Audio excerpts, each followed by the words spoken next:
Hello friend, आदाब। मैं doctor Shahabuddin.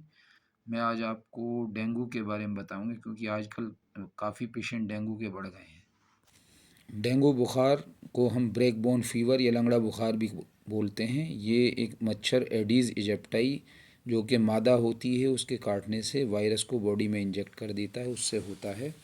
और दूसरा ये है कि ये साफ़ पानी में पाया जाता है मच्छर। अब डेंगू होने पर क्या क्या लक्षण पैदा होते हैं, हम इसको 3 फेज़ में डिवाइड करते हैं। पहली 3 दिन तक होती है फेब्राइल फेज़, 3 से 6 दिन तक क्रिटिकल फेज़, 6 से 10 दिन तक रिकवरी फेज़। फेब्राइल फेज़ में बहुत तेज़ बुखार, सर में दर्द, मुंह और नाक से खून आना, मांसपेशियों और जोड़ों में दर्द, उल्टी, रैशेस और दस्त हो सकता है।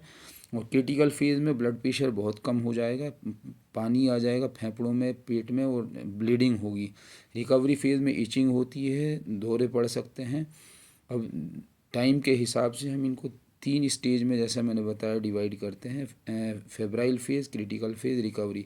शुरू के 3 दिन तक बुखार रहेगा, क्रिटिकल फेज़ में कुछ कॉम्प्लिकेशन हो जाएंगी, फिर थर्ड उसके बाद 6 से 10 दिन के बाद रिकवरी हो जाती है। इस तरह से ये ड्यूरेशन 10 दिन का ड्यूरेशन होता है बुखार का। 4 दिन तक, 3-4 दिन तक बुखार, उसके बाद क्रिटिकल स्टेज। कुछ निशान जो है, कुछ साइन एंड सिम्टम होते हैं जिसको हम वर्सनिंग साइन बोलते हैं। इनमें लगातार पेट में दर्द रहना, बहुत लगातार उल्टियाँ बने रहना, लीवर बढ़ जाना, कहीं से नाक या गले से खून आना, प्लेटलेट कम हो जाना या पानी आ जाना, ये सब जो है क्रिटिकल साइन है। अब अगर किसी को बुखार आ जाता है किसी को, तो कैसे डायग्नोज करे अपने आप, या डॉक्टर कैसे डायग्नोज करे कि उसको डेंगू फीवर हो सकता है।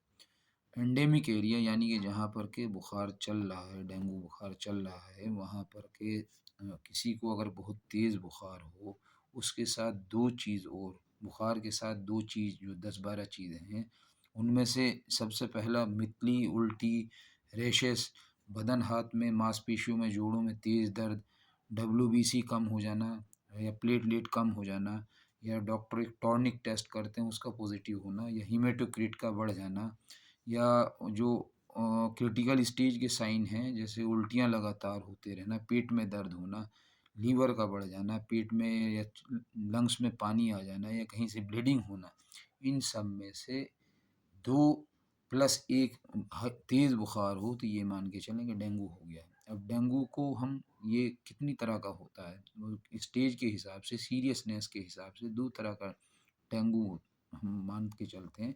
एक कॉम्प्लिकेटेड, एक non complicated, uncomplicated. Uncomplicated simple बुखार की तरह होता है, 95% पेशेंट में अनकॉम्प्लिकेटेड होता है, और जनरली 5-7 दिन में पैरास्टामोल लेने से ठीक हो जाता है।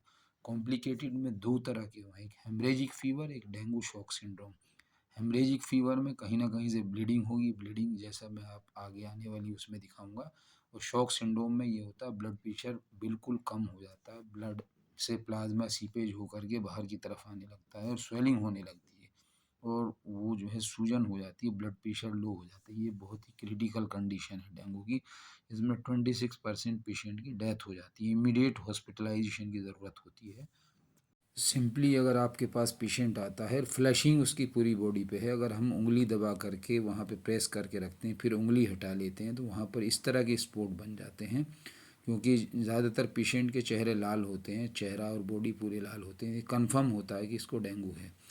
दूसरी तरह के रेशेस अगर हमें इस तरह के दिखाई देते हैं, ये माइन्यूट पर्टिकुलर हेमरेज हैं, तो इस ये भी कन्फर्मेटरी होता है कि फीवर के साथ अगर एंडेमिक एरिया में ये हैं तो ये डेंगू बुखार है। ये भी माइल्ड रेशेस हैं जो बच्चों में देखे जा सकते हैं। बच्चों में थोड़ा मोर्टेलिटी रेट ज़्यादा होती है, तो इसलिए बच्चों में केयर की ज़्यादा ज़रूरत होती है। ये टॉर्निक टेस्ट करने के बाद अगर इस तरह से जो है 1 स्क्वायर इंच में 20 स्पॉट से ज़्यादा आते हैं, तो ये भी कन्फर्मेटरी होता है कि डेंगू ही है। ये थोड़ा और ज़्यादा वाइड स्प्रेड ब्लीडिंग है, ये थोड़ा और कॉम्प्लिकेटेड है, सीरियस है पेशेंट। और ये जो आने वाला ये है डेंगू शॉक सिंड्रोम के बारे में जो हम बात कर रहे थे, इस तरह से पेडल ओडीमा, पूरी बॉडी में एनएसआर का पेडल ओडीमा हो जाता है, क्योंकि ब्लड वेसल से सीपेज होकर के बाहर आ जाता है। अगर हम टेस्ट की बात करें तो हम देखेंगे फर्स्ट 5 डेज़ में हम पीसीआर टेस्ट कराएं या NS1 एंटीजन होता है उसको टेस्ट करें।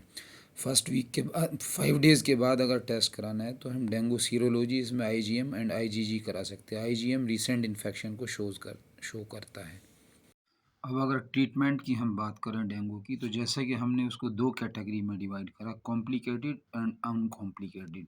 कॉम्प्लिकेटेड उसमें जो है 2 हमने डिवाइड करा, डेंगू शॉक सिंड्रोम और हेमरेजिक। ये दोनों स्टेज जो हैं इनमें हॉस्पिटलाइजेशन की ज़रूरत हो सकती है, क्योंकि अगर प्लेटलेट 20,000 से नीचे जाती हैं तो उसमें ट्रांसफ्यूज़न प्लेटलेट की ज़रूरत पड़ सकती है, और अगर शॉक सिंड्रोम है तो उसमें आईवी फ्लूइड थेरेपी की ज़रूरत पड़ सकती है। अनकॉम्प्लिकेटेड जो है सिंपली उसको पैरास्टामोल वगैरह से ट्रीट किया जा सकता है। पेशेंट को पानी खूब पीना चाहिए, और यही ख़्याल रखें कि वो इसको डॉक्टर को भी ये देखें, वॉच करते रहें पेशेंट को। सबको हॉस्पिटल की ज़रूरत नहीं होती, 95% पेशेंट क्लिनिक पे ही ठीक हो जाते हैं। तो दोस्तों, मेरा चैनल सब्सक्राइब करें, और आगे मैं आपको बताता रहूँगा, उस पर क्लिक करें, सब्सक्राइब करें। थैंक यू दोस्तों।